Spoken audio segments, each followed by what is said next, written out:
Un grand bonjour, chers auditeurs de Radio Corsica Internazionale et de Télépaèse, et en ce mardi 23 juin. Et aujourd'hui, on va fêter les Audrey. Bonjour, salut à tous. All'ascolto di Radio Corsica Internazionale, prima Radio Corsica. Siamo sempre qui. Un grand bonjour, chers amis de Radio Corsica Internazionale et de Télépaèse. Bienvenue sur votre matinale de ce mardi 23 juin. Voilà, il fait très très chaud. On va faire un point météo assez rapidement avec Philippe Jam dans un petit moment. Donc, et puis bien sûr, on va retrouver aujourd'hui les rubriques habituelles. Aujourd'hui, c'est le jour de la philo aussi. On va parler de jazz. Et puis on retrouvera aussi en fin de matinale Andrea qui va nous donner quelques petits conseils avec ces grandes chaleurs donc, de ces derniers jours. Pour l'instant, un point météo avec Philippe Jam et un point info.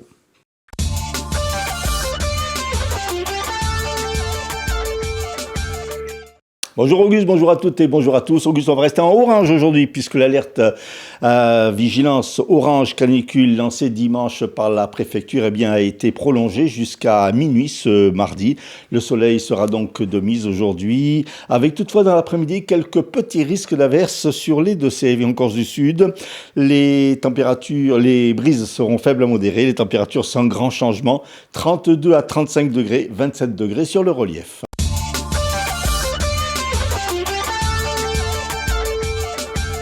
Alors que les députés voteront ce mardi sur le projet de loi constitutionnelle relatif à l'autonomie de la Corse, 258 maires sur les 360 que compte l'île ont co-signé un courrier de soutien rédigé par les deux associations des maires de Corse et leur ont adressé. Par ailleurs, 5 figures historiques du mouvement nationaliste, Juan Pesuzini, Nanu Battestini, Luis Arrocchi, Gio Peralli et Pedro Poggioli, ont publié un communiqué livrant leur analyse du processus en cours.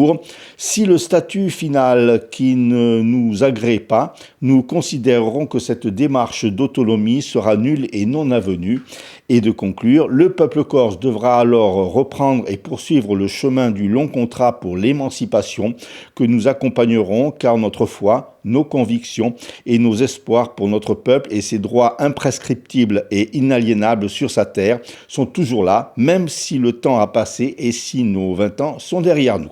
Toujours côté opposition à ce projet, 80 personnalités, anciens ministres, parlementaires, universitaires, figures de la société civile et politique insulaire ont publié une tribune pour dénoncer un texte qu'elles jugent contraire aux principes républicains, incompatibles avec les principes d'égalité et d'unité de la République. Ils appellent donc les députés à mesurer la responsabilité de leur vote. Véronique Deprez-Boudier, la nouvelle préfète de la Haute-Corse, a présenté hier sa feuille de route. Elle indique vouloir continuer le travail de grande proximité de son prédécesseur, Michel Prozic, nommé en Charente-Maritime. Elle souligne 3 axes impératifs pour elle: protection des populations contre les aléas climatiques, protection des consommateurs et en particulier les touristes contre les fraudes, protection des citoyens contre la délinquance et contre le crime organisé, protection des élus également. Deuxième axe, la transition environnementale. Troisième axe, l'accompagnement des personnes et des entreprises.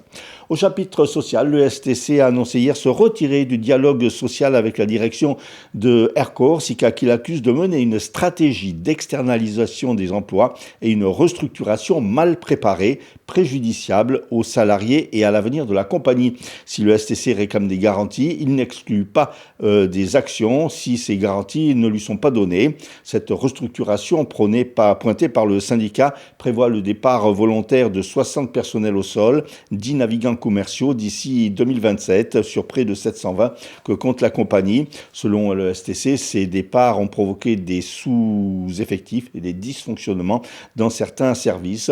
De son côté, la direction de la compagnie aérienne assure que cette restructuration n'a pas pour objectif de vider l'entreprise de ses compétences et de ses emplois, mais au contraire de garantir l'avenir de la compagnie, à préserver son indépendance et à renforcer sa compétitivité afin de lui permettre de poursuivre son développement. Le tennis à l'heure internationale avec 2 gros tournois qui s'annoncent au centre territorial de tennis de la Ligue Corse à Luciana. Tout d'abord, à partir de demain jusqu'au 26 juin, se disputera la 2e édition de l'European Summer Cup by Dunlop, une compétition qui rassemble les meilleures joueuses de moins de 14 ans venues de toute l'Europe, avec l'objectif d'engranger leur ticket pour la phase finale qui se jouera en Toscane fin juin. Puis du 5 au 12 juillet, la 3e édition des Internazionali di Corsica, un ITF masculin pour les joueurs professionnels en développement ou soucieux de grimper au classement ATP. La tête de série sera d'ailleurs un Allemand 220e mondial. Invité de ce tournoi, le champion de Corse en titre et Laurent Locoli, enfant du pays, 405e au classement ATP.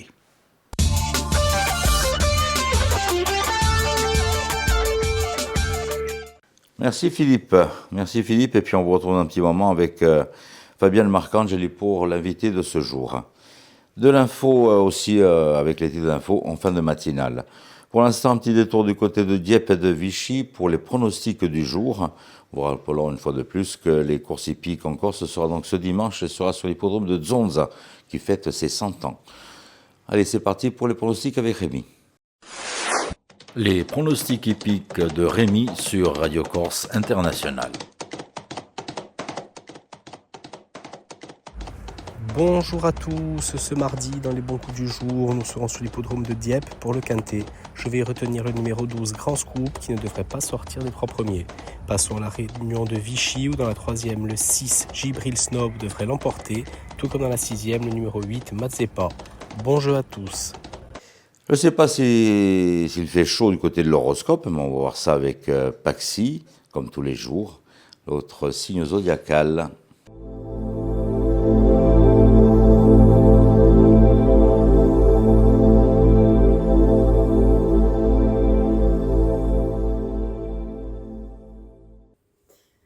Et bonjour à tous, j'espère que vous vous portez bien. On se retrouve pour ce mardi pour voir un petit peu ce que l'on a à vous dire.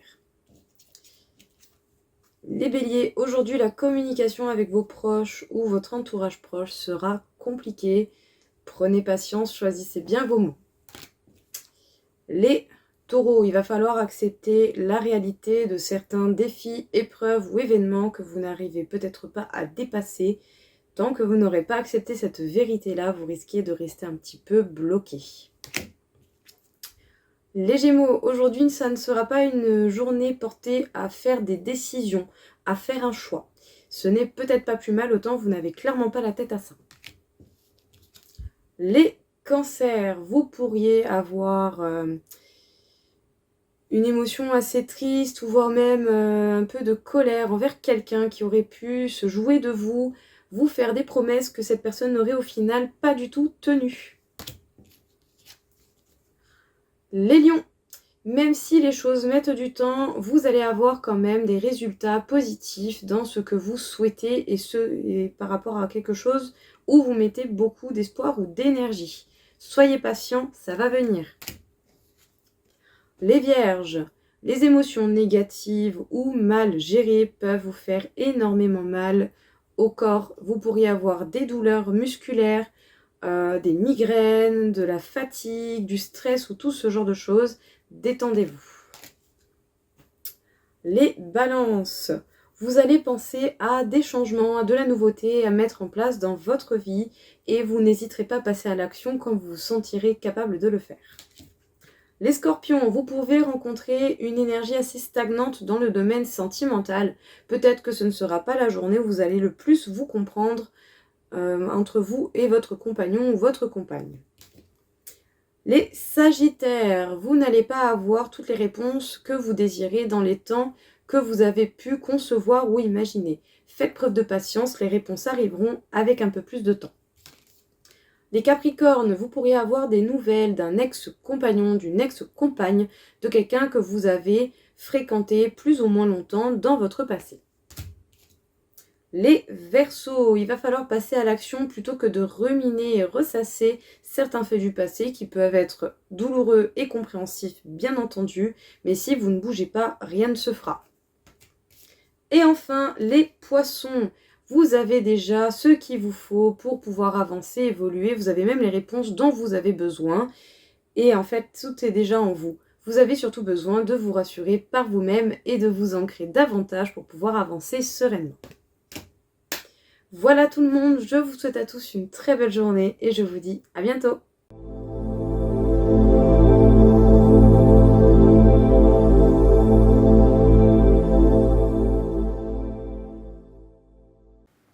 Le mardi, on retrouve Christophe Dicaro et c'est pour la séquence philo. La chronique philosophique de Christophe Dicaro. Mesdames et messieurs, bonjour et merci de suivre une nouvelle fois cette philo-chronique sur RCI Télépaèse et Stampa Paèse. Alors, un sujet très classique, ou plutôt un sujet que cela fait un petit moment que nous n'usons plus dans cette chronique, c'est le discuter, réfléchir un petit peu de ce qu'on appelle la philosophie. Alors, une philosophie particulière, ça peut être la philosophie tantrique, ça peut être la philosophie de l'épanouissement, si on se réfère à toute cette approche hindouiste, voire, essentiellement hindouiste ou tantrique, effectivement. Alors, qu'est-ce que ça veut dire ? Quand on parle du tantra, généralement, dans le langage courant, le tantra, c'est quelque chose qui est forcément lié au Kama Sutra, et qui est lui-même lié à certaines positions, relatives à des ébats, pour ne pas dire le mot sexuel. Mais, mesdames et messieurs, le tantra, c'est aussi autre chose, comme le Kama Sutra d'ailleurs. Aujourd'hui, on fait de la sexualité bon marché. On a l'accessibilité sur les réseaux sociaux en particulier, mais aussi sur les sites internet. Il suffit de cliquer pour avoir tout ce qu'on demande ou tout ce qu'on imagine. Mais en réalité, il y a une dimension autre à la sexualité qu'ont vu également les psychanalystes comme Freud lorsqu'il nous parle de la libido, ou dans Austin Power qui nous parle du mojo, qui est cette puissance créatrice, cette énergie sacrée, cette énergie qui finalement, lorsqu'elle est maîtrisée, donne plus de force et de création que toute autre chose. Mesdames et messieurs, dans le tantra, on a des stades, on a des passages, on a une sorte de rituel de passage qui nous emmène vers l'épanouissement le plus intégral. On dit d'ailleurs que Gandhi, peut-être, avait atteint le stade ultime du tantra. Alors, le premier stade, c'est le stade qu'on va appeler le stade de Pakou, qui est un stade où finalement tout est permis.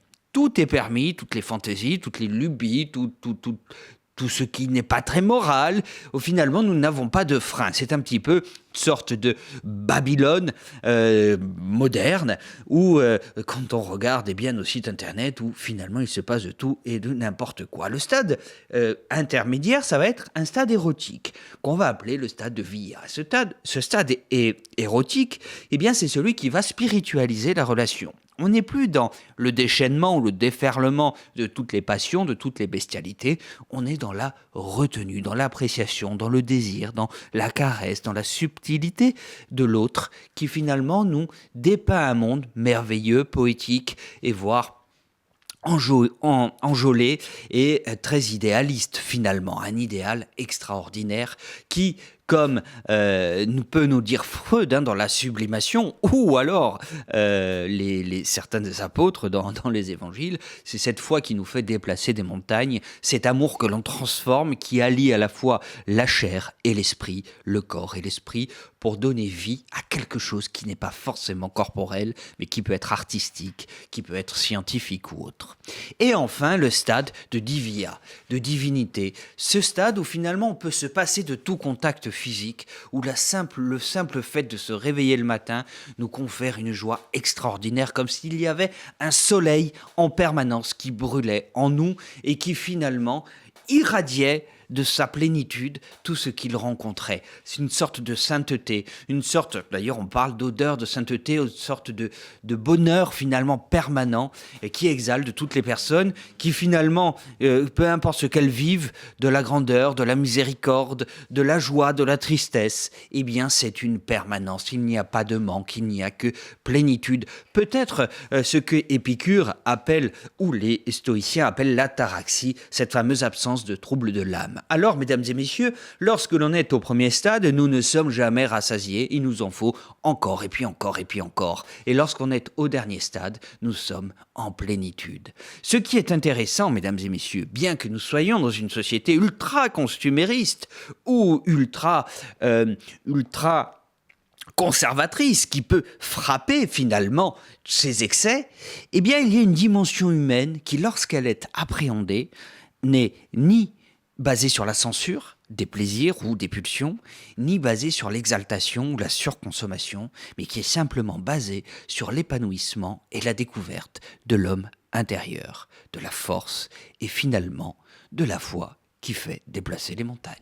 Alors voilà, mesdames et messieurs, pour cette philochronique très tantrique finalement, et je vous donne, quant à moi, rendez-vous mardi prochain, même heure, même endroit. Merci. La chronique philosophique de Christophe Dicaro.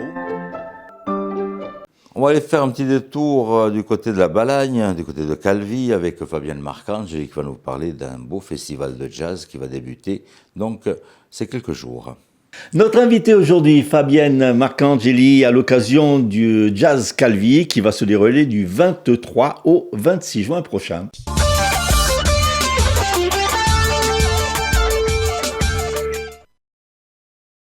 Fabienne, bonjour. Bonjour Alors, Philippe. Jazz Calvi, c'est un festival qui est incontournable dans la saison. Alors, Jazz in Calvi, oui, c'est un des plus vieux festivals. C'est l'héritage du Calvi Jazz Festival, qui était quand même effectivement un rendez-vous incontournable de 1988 à 2014. On peut dire que c'était vraiment le lieu de rendez-vous des jazzmen internationaux.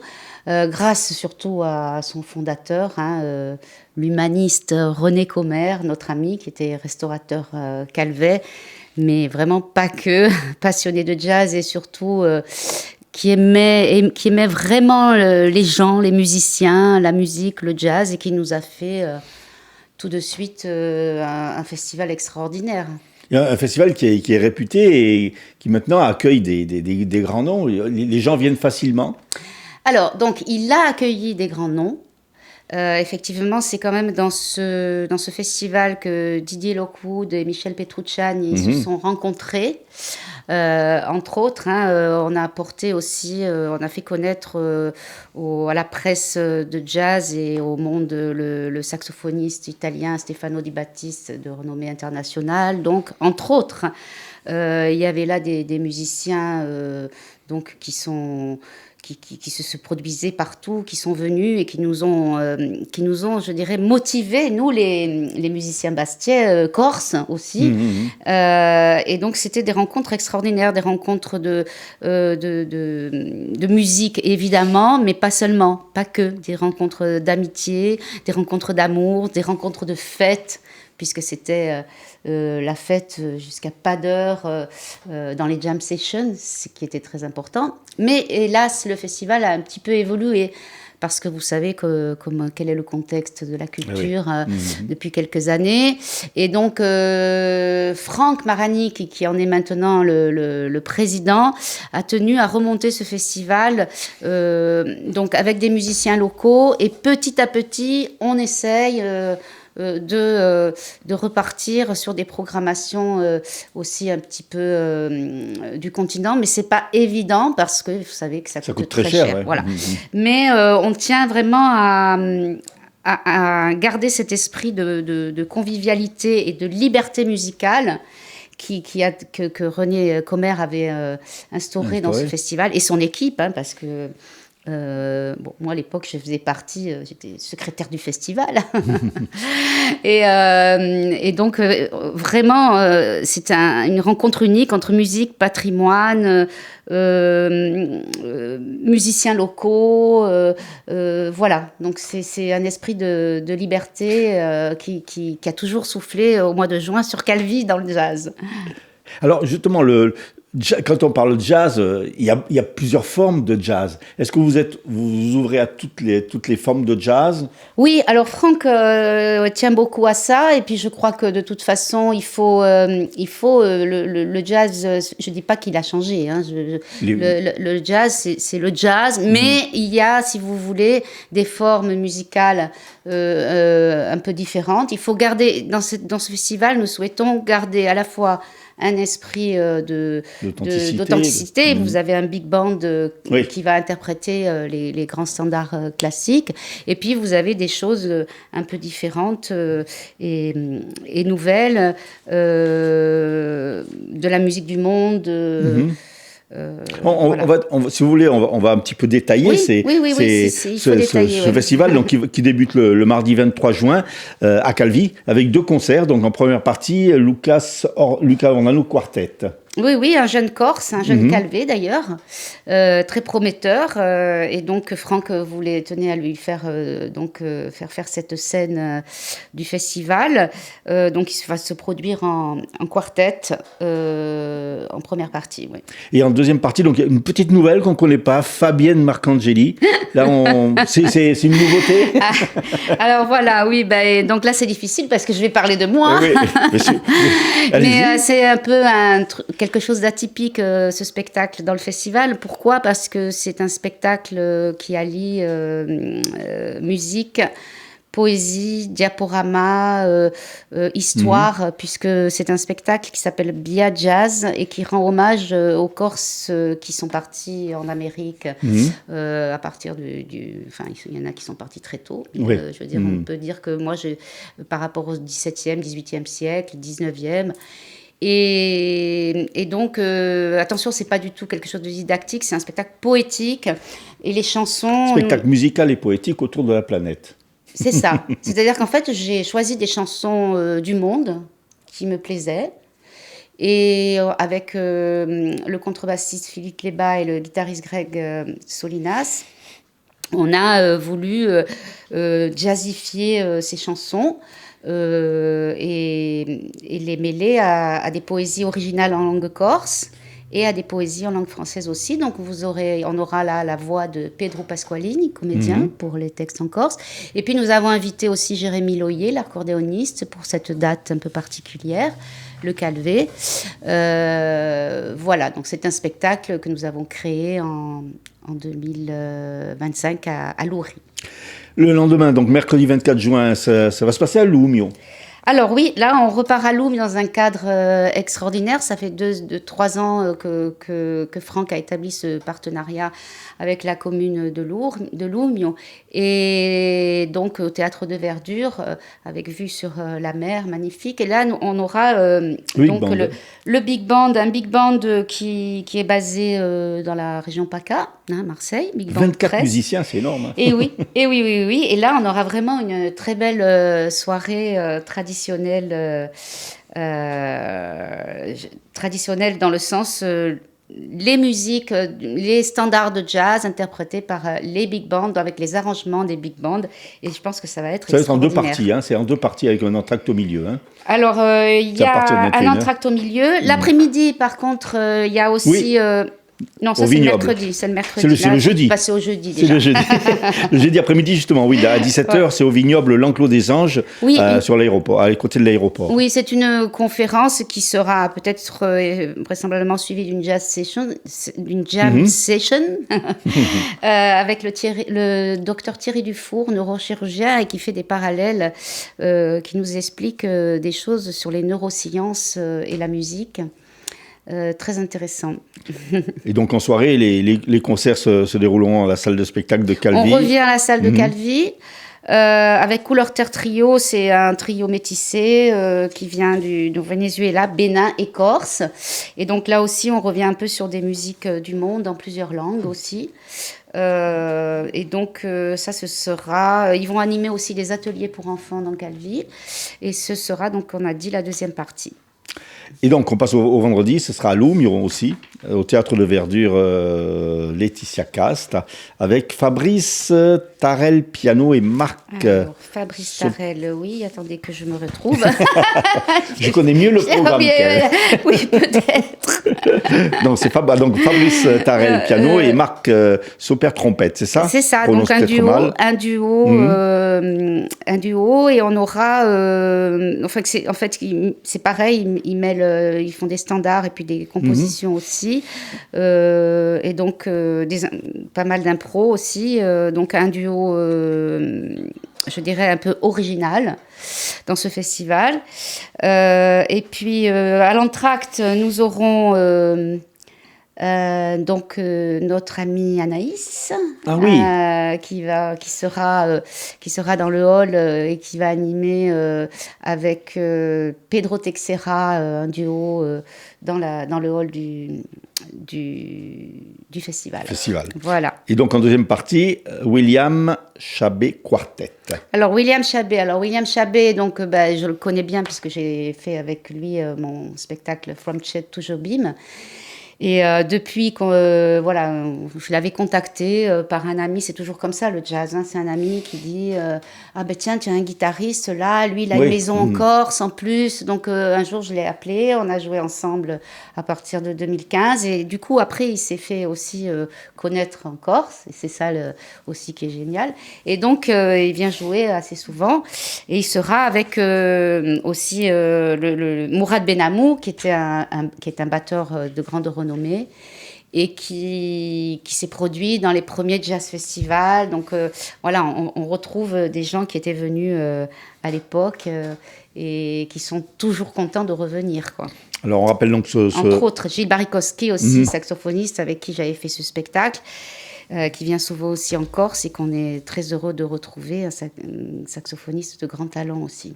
Alors ce festival donc, qui va se dérouler du 23 au 26 juin, donc on peut d'ores et déjà réserver sur, vous avez le Facebook, sur Internet. Alors vous pouvez réserver soit sur www.agendaculturel.com et aussi calvilfunspirit.com, on peut prendre les places. Il y a des passes pour les... Il y a des passes, il y a aussi le pass Cultura qui est accepté.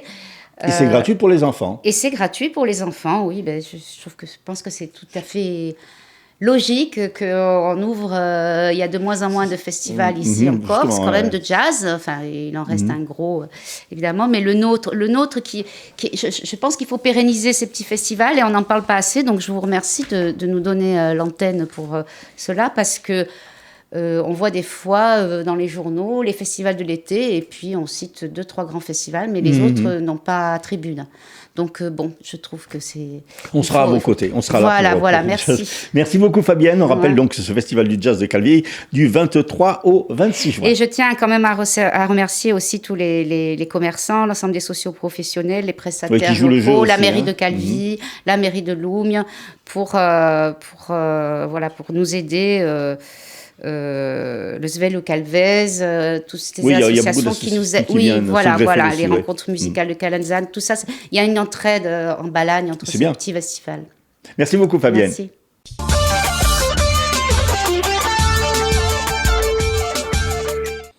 Voilà, un beau festival à ne pas manquer, donc, du côté de la cité Calvez. Les titres de l'information, on revient sur les titres de l'information de ce jour avec Philippe Cham. Jour J pour le texte de loi sur l'autonomie de la Corse. Avant même le vote de ce jour, 258 maires sur les 360 que compte l'île ont co-signé un courrier de soutien au texte. Des figures historiques du mouvement nationaliste ont mis en garde contre un texte au rabais, disent-ils. Et puis Véronique Deprez-Boudier, la nouvelle préfète de Haute-Corse, a présenté hier sa feuille de route avec 3 axes: protection des populations et des élus, transition environnementale, accompagnement des personnes et des entreprises.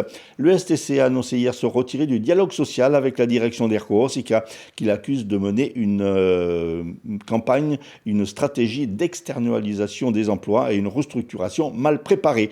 Tennis, 2 tournois de pointure internationale du 24 juin au 10 juillet à Luciana. Météo, la Corse toujours en vigilance orange pour le paramètre canicule. Merci Philippe, et on vous retrouve demain sur l'antenne de Radio Corse Internationale. Avant de clôturer ce matinal, notre charmante Andrea, qui est avec nous, donc, pour les bons conseils avec ces grandes chaleurs donc, qui sont actuellement donc, sur l'ensemble de l'île.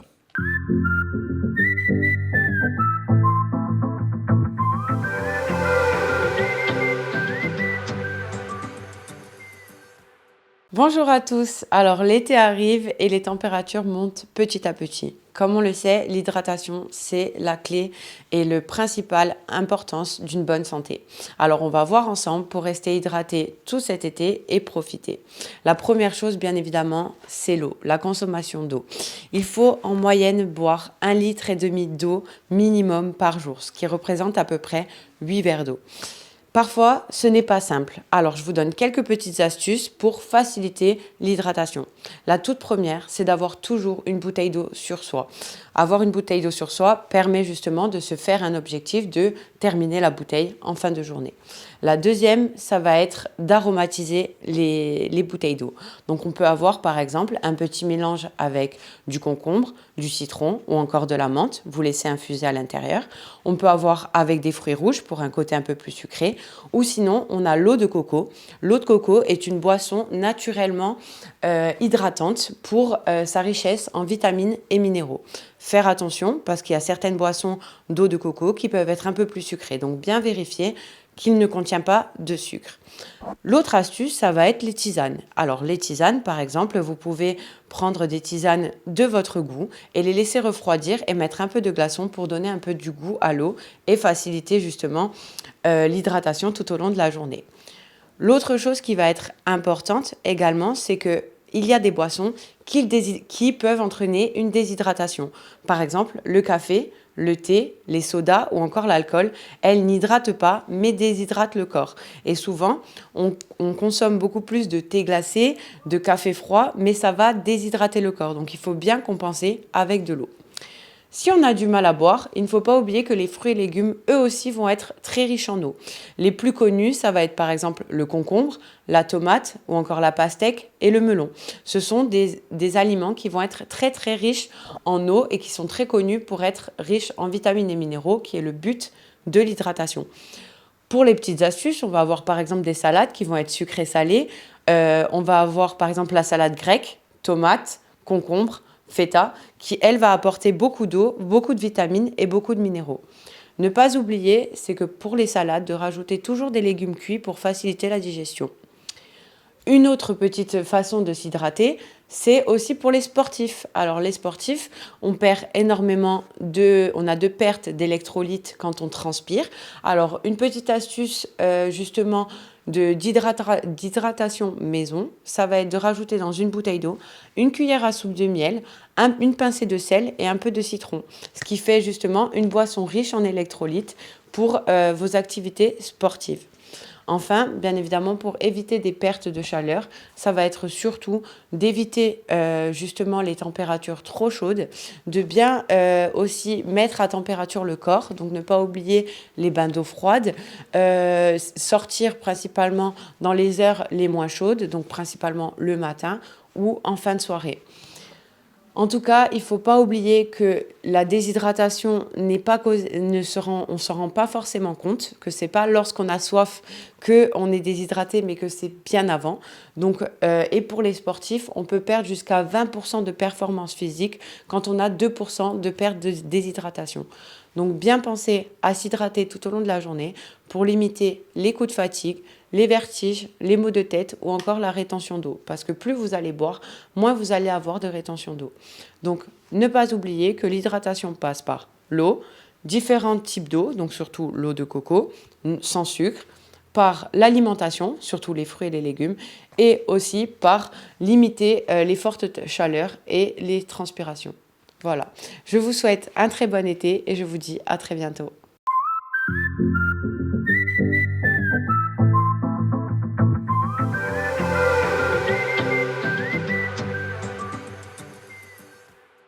Voilà, un grand merci d'avoir passé ce petit moment en notre compagnie sur Télépaèse et Radio Corse International. On vous donne rendez-vous demain, même heure, même antenne. Et puis bien sûr, prenez soin de vous. Beaucoup d'eau donc au programme de cette journée. Je vous rappelle qu'on est en vigilance orange. Tenete forte e a domani.